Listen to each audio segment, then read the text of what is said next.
প্রিয় দর্শকবৃন্দ, প্রীতি ও শুভেচ্ছা। এসএসসি পরীক্ষা 2025-এ রুটিন পরিবর্তনের যে ইঙ্গিত পাওয়া গিয়েছিল এবং যা আমাদের চ্যানেলেও প্রকাশ করা হয়েছিল সেটাই সত্যি হলো। সারা দেশের এসএসসি পরীক্ষা 2025-এর রুটিন পরিবর্তন করা হয়েছে। সর্বশেষ সংশোধিত রুটিনে গণিত বিষয়ের পরীক্ষা পূর্বের 20 এপ্রিলের পরিবর্তে 21 এপ্রিল অনুষ্ঠিত হবে।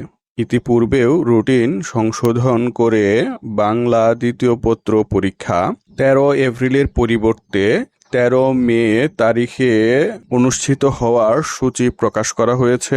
এটি সহ বাকি সকল পরীক্ষার তারিখ অপরিবর্তিত রয়েছে।